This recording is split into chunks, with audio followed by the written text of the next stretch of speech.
Hi everybody, I am Lady Stars on Fire. My real name is Michelle Espinosa. This is the weekly healing messages for January 8th through the 14th. I keep wanting to say June. I really want us to be back in the summer apparently already. But with that being said, I am not going to be doing the Rune Cast because I already put it on Facebook, so you can go back and check there. And the reason I'm saying that is because I forgot to write it down before I came in here.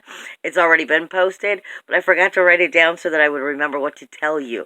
So I'm not going to give you the Rune Cast at this moment, but I am going to tell you, Spirit is still giving me the fruit fly as for spirit guide or symbolisms for this week. Excuse me, my cat's tail just flew across in front of the screen. Which means there's some very quick manifestations still coming in, and transformational energy is still coming in, obviously, as well as you need to see things through different eyes. See things from a different point of view. There are other symbolisms. I'm going to learn to talk one day that help you, so you might want to look up the fruit fly. But I'm also being given, and it's not coming in very clear. It's in the water. I don't know if it's a duck or a swan, because it's just the way. Maybe I'm being given it that way because maybe it's, for some of you it is a swan, and for some of you it is a duck. Either way, you might want to go back and Google that guidance as well, because I'm not 100% sure which direction that is that I'm seeing it. And I know it sounds weird that I could not know the difference, but really from the way I'm being shown it, that's that. Okay, but with that being said, Spirit is saying this week is full of initiating self-motivated actions. Self-motivated actions and self-assertiveness. Now, this is a very positive week. However, there is a test come the end of the week. And depending on where you are on your spiritual path and the denials that you're within, and your soulfulness versus ego, that might become a little bit gnarly on the in and out, inner self and outer self, as to where you're really feeling your power. And it might be important for you to understand that, because that might be exactly part of what it is about, is are you in your power or are you in ego? And helping you to understand what you are working through as you approach this weekend. Now, I'll get into that here in a minute when I get into the astrology a little bit more. I will start off by saying, yes, Venus has already moved into Sagittarius, the universal 9th house, bringing it closer to Jupiter. Uranus has gone direct, and it will be in Aries until March 6th, which gives you 8 weeks of it. You're gonna fall right off the couch. My cat. It will be in Aries until March 6th. Uranus will. However, Uranus is going to be in shadow right now. It has gone direct. And I've been saying over and over and over and over again for over a year now that this energy, it's the last chance that Uranus has to get it through to you, to help you learn what it's been trying to teach you for more or less the last decade. Okay? Because it's not going to be back. It's not going to be back here to Aries, more or less in your lifetime. So it just came out of its last retrograde. This is independence, individuality, uniqueness, and freedom in the first house, which is your core house, universally, where beginnings start. Aries is full of fire, full of a little bit of me first energy, and full of bold, let me start something new, but then it gets bored with it and it fizzles out really easily. So this is speaking to you about not fizzling out of your independence, your individuality, your uniqueness, your freedom, and standing up and being in the power of what that energy is. And like I said, it's been here for a decade trying to teach you these lessons. And once it moves into that universal second house, it's not coming back. Not again within your lifetime. So if you don't get these lessons that it's trying to teach you now, you're not going to get them. And understand right now, it is going to be in shadow. It has gone direct. It will still be here for 8 weeks. And you've got at least 3 weeks of it in shadow. So it's going to be picking apart some of those darker areas of where you're not stepping up to the plate in that independence, individuality, uniqueness, and freedom for yourself within those very core energies of what you want to be known for, as well as what you want people to see and know you for. Okay? It's the platform. It's the platform for what you build the foundation of your core around. Okay? And so it's very important right now that you're comprehending this. You only got 8 weeks left for this message to get clear and set into your head and your soul and your core of everything about who and what you are for that independence, individuality, uniqueness, and freedom.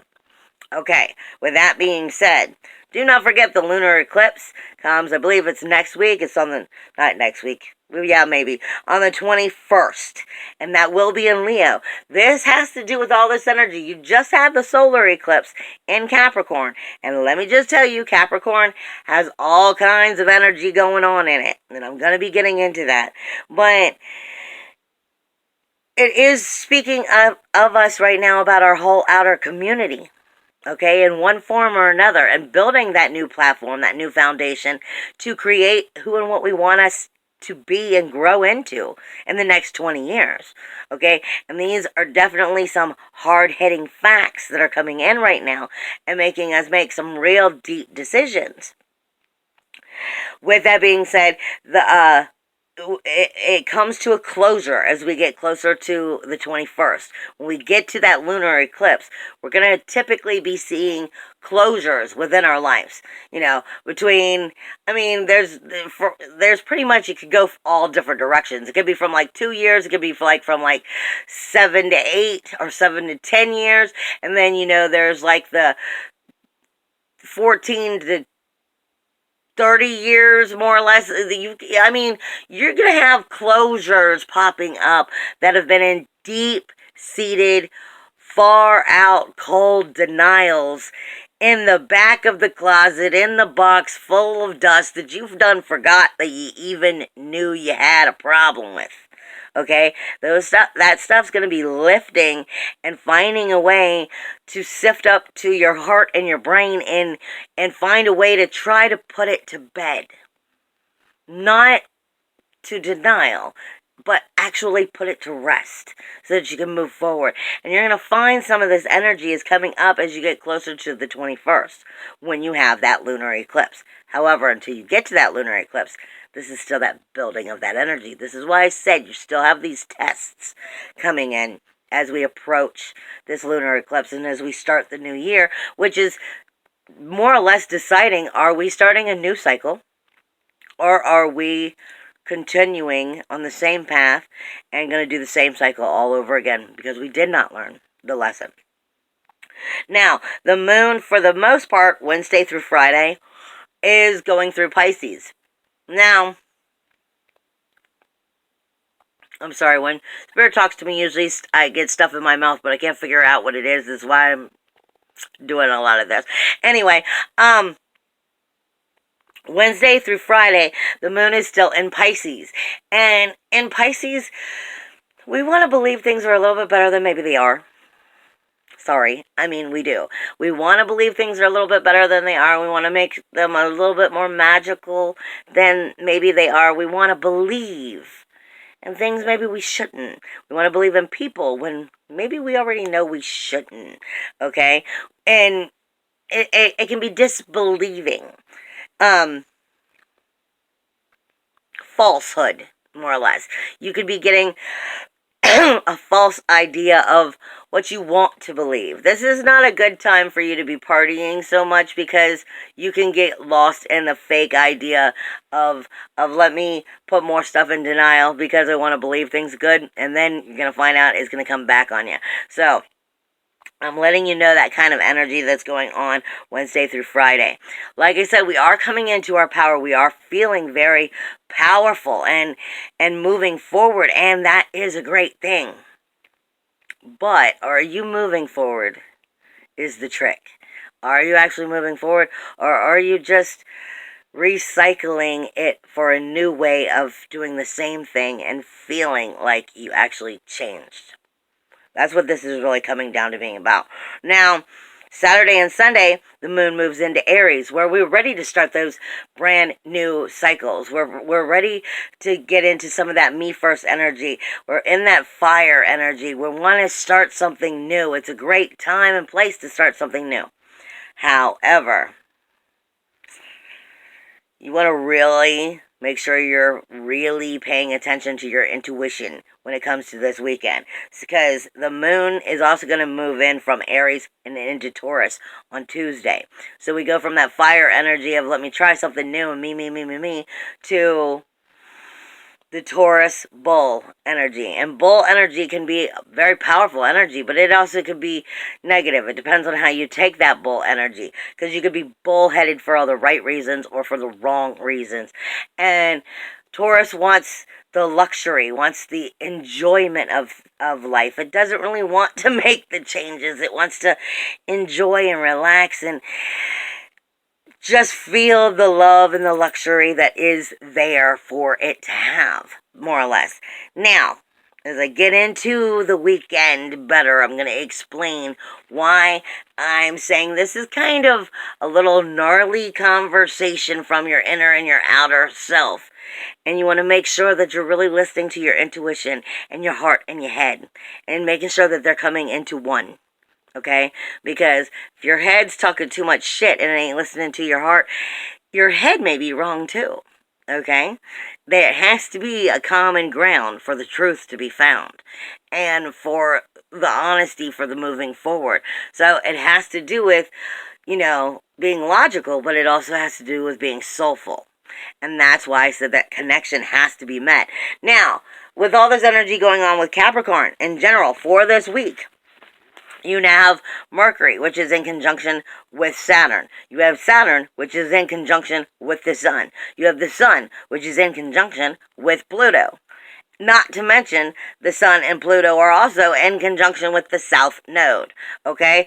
All of these are in Capricorn right now. That's where you build that foundation. That's where the platform is. It's where you want to take the old-fashioned roots to make something good so that it lasts. Capricorns want to return on everything that they do. They don't want to waste their time on something that's not going to be, an investment for them in the long run. Okay? There has to be that foundation and that solid grounding to build upon. And in the universal form, this is speaking to us of our outer community, our goals, our wishes. It can be, the groups that you are in, but it has to do with careers as well as politics. Okay? Now, universally, all of this energy has had so much going on in it, plus it also just had the solar eclipse take place. So, let me just tell you, by all means, if you think you need to visit a doctor, please do so. But if your body's been acting up in some kind of funky ways, let me just explain. Capricorn, and with all these planets right now, is going to be speaking to your knees, your joints, your bones, your teeth, your heart, your spine, your head, your immune system, as well as your reproductive system or organs in general. So, if you're feeling a little whack, this might be because of all of this shit that's going on inside of Capricorn right now. So inside of you, you also have all of this movement going on, all of these blockages being unblocked. All of this energy is being worked on inside of you, not just outside of you in your life, but remember, the universe is inside of you too, my dear. So all of this is going on inside of Capricorn, which means there's a good chance it's also going on inside of you.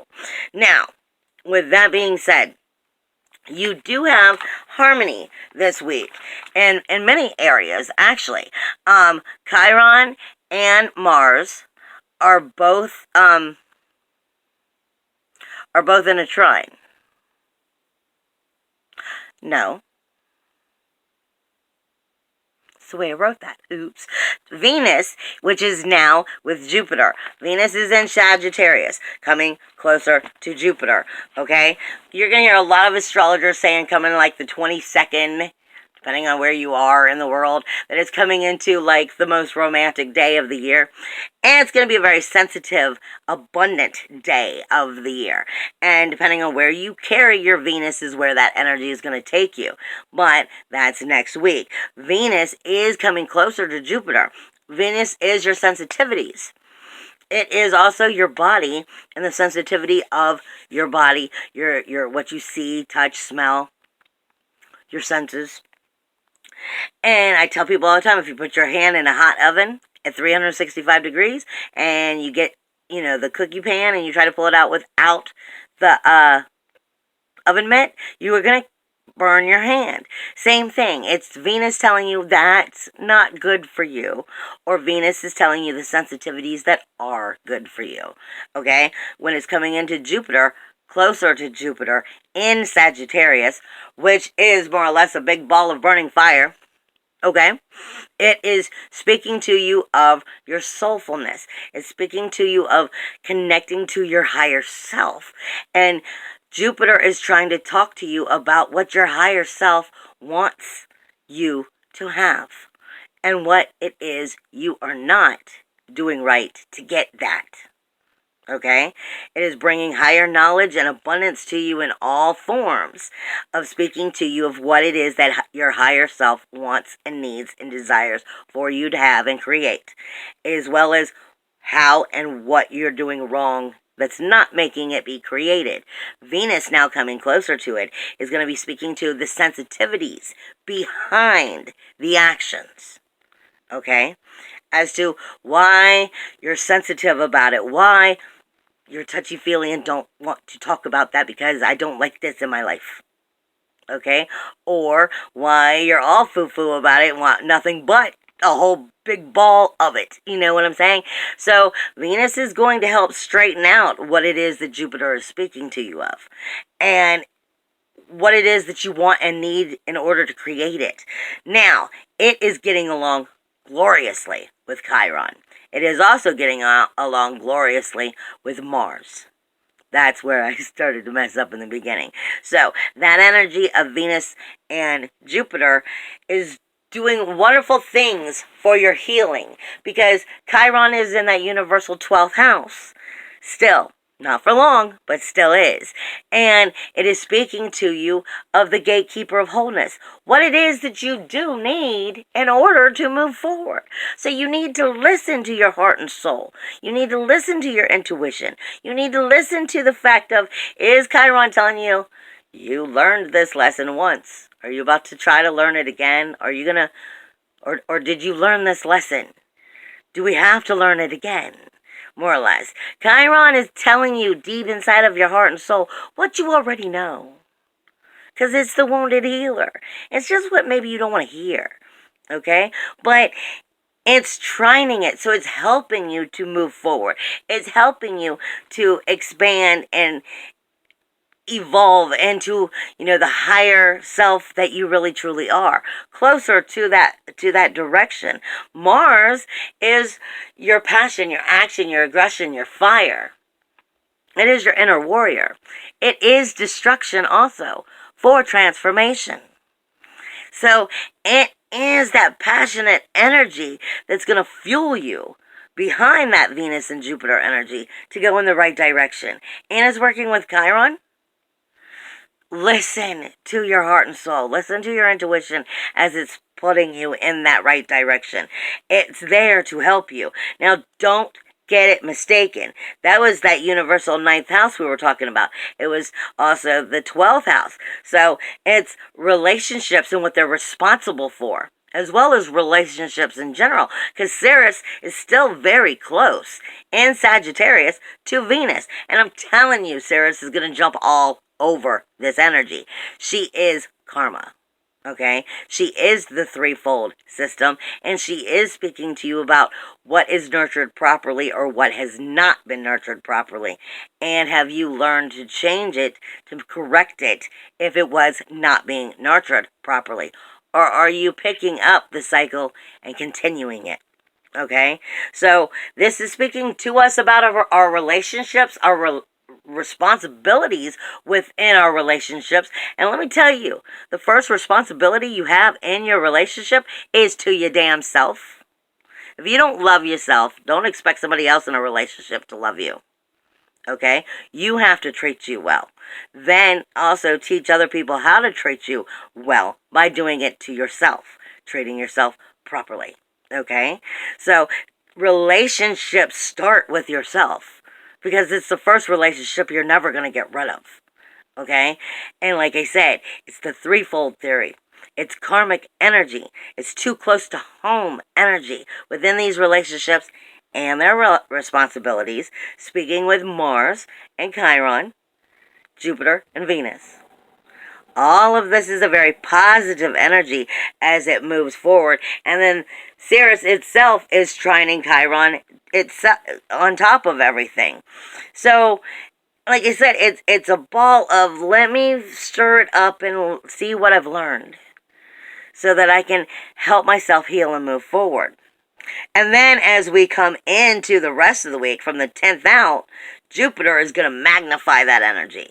So Jupiter is all going to be about listening to your higher self. Listen to your higher self. Listen to the sensitivity.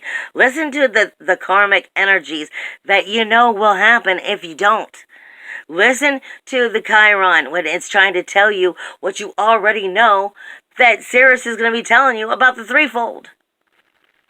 Okay? Listen to your fire, your ambition, your action, your aggression, your inspiration of all of that fire power energy. And if it has to be destructive for transformation, just make sure that you're doing it in the best positive way you can. Sometimes destruction has to happen for the positive to come forward. Sometimes you got to let go of something for something new to bloom. Point blank. Now, this is a positive energy. All of this is forcefully pushing you forward in a very positive way. Now, you also have opportunities with a couple sextiles. Sagittarius and Jupiter is sextiling Lilith, which is in Aquarius, and Vesta. Lilith is nobody's going to make me do a damn thing I don't want to do. Point blank. That is her energy.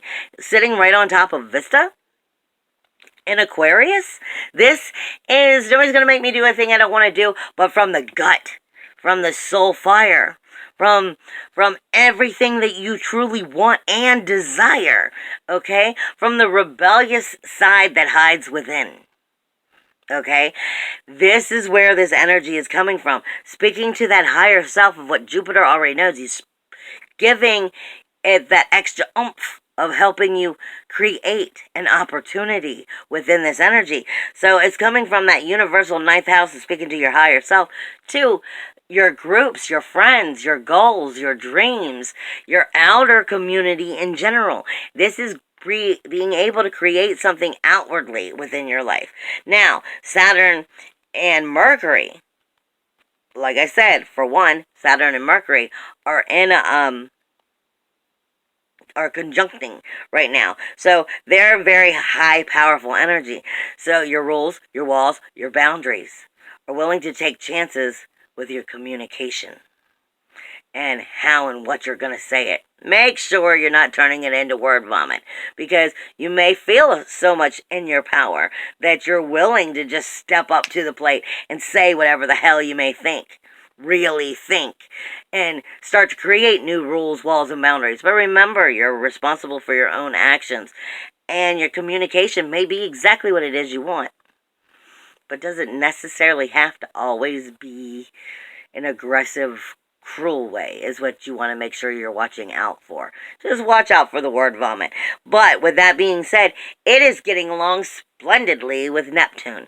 It is giving you the ability to create something new in a healing way, because Neptune is in Pisces still. It is in that universal 12th house. So no matter where it is in your original chart for who and what you are, the universal house will still take its precedence. Okay? And it is bringing a healing in. It is bringing a change in. The thing is are you hooked on nostalgia, where nostalgia may not be true? Don't be hooked in false magic, false remembrance, okay? Because then you might be recreating in ill water. We don't want any of that. We want to create something new, which is going to bring healing into our life. So, your new rules, walls, and boundaries, speaking to that outer community, is quite capable of bringing in new opportunities. Just make sure that you're not building them from a soulful place that is something you haven't been able to heal from. Something you already know didn't work out. You're in nostalgia, wanting to relive something and pretend to make it better than you already know it never was. Okay, as long as you're not doing that, this can be a very positive outcome because it is an opportunity here because it's a sextile. But with that being said, this is where the alerts come in. Because you have Sun and Pluto sitting right there with the South Node. This is a T-square. The South Node is speaking to Pluto and the Sun about the soulful change. The death, decay, and destruction for renewal, rebirth, and regeneration. This is a soulful change, a soulful transformation that is taking place in your outer community for who and what you show yourself to be, because it sits there with the Sun. So it's illuminating a soulful change. But something about who you think your core energy is, you've gotten really good at it, and it doesn't serve you anymore. This is why I'm saying this, because that South Node is sitting right there. The South Node is telling you there's something about this death, decay, and destruction, this change, this renewal, regeneration, and rebirthing with the illumination of the Sun. There's something here that you're not letting go of. You've gotten really good at it, and you might even think, I need that because I'm good at that. That's how I take care of this. But this that you're so good at may be exactly what it is you're supposed to be changing. Okay, South Node is funny that way. South Node speaks to us about what we're really good at, but it no longer serves us. So we have to be willing to let it go. And it's in Capricorn with everything else right now.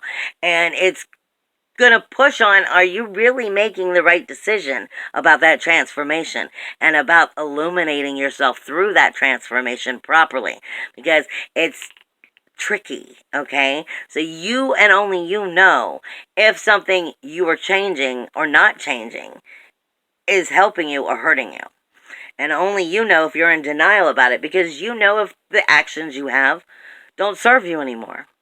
You may not want to get that deep, but that's the facts. Okay, it is speaking, though, with Uranus, which is in shadow. Like I said, this is a T-square. I'm talking about the energies that are not comfortable, that are difficult. You have Pluto, Sun, Capricorn, South Node, speaking to Uranus.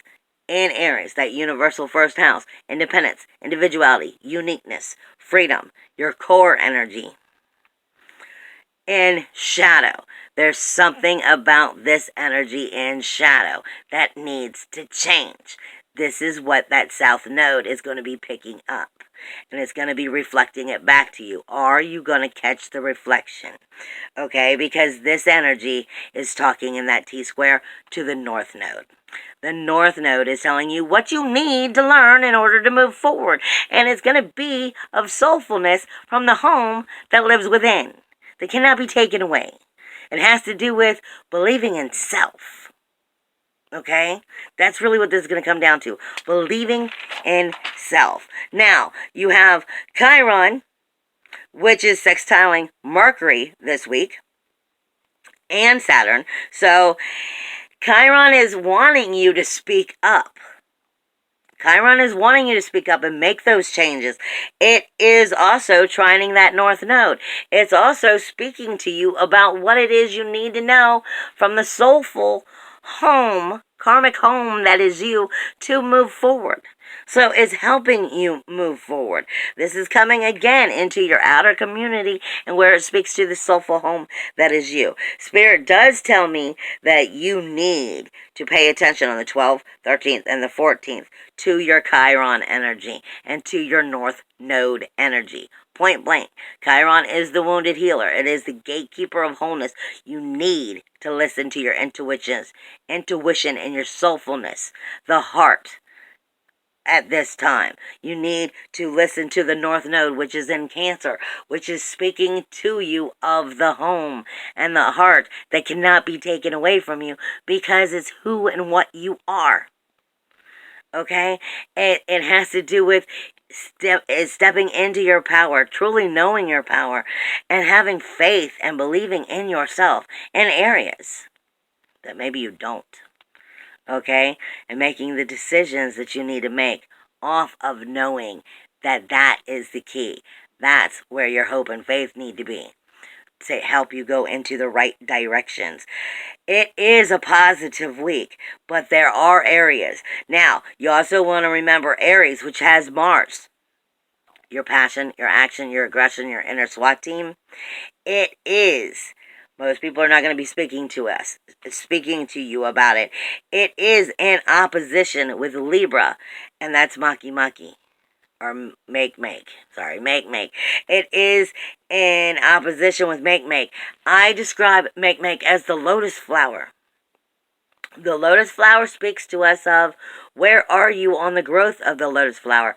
Are you still in the muddy, murky water and you can't see past the shit to have any faith? Are you just starting to bloom and get a fresh glimpse of air? Starting to stick your nose out of the water and bloom? Or are you blooming? The lotus flower, which is make, is asking you where are you on this level of growth?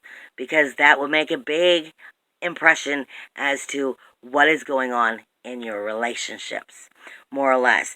And it will help you to understand what you are trying to build or not build, again, within those relationships. It is also, Libra is a power play right now, even though nobody else is going to be speaking to you of it, because Haumea is sitting on top of Pallas. Pallas is Athena, the warrior goddess of strategy, of thinking. Haumea is collective consciousness. All of your answers are right there with Libra. And it's having a conversation across the skies with Mars. Listen to your intuition. Listen to your intuition. Believe in yourself. Trust in yourself. And you just might make it through to the lunar eclipse without having a breakdown. I love you. Everything is going to go fine as long as you remember to believe in yourself, because you have to love yourself first. And your first relationship is to yourself. Otherwise, you can't be any good at loving anybody else. Bye, everybody.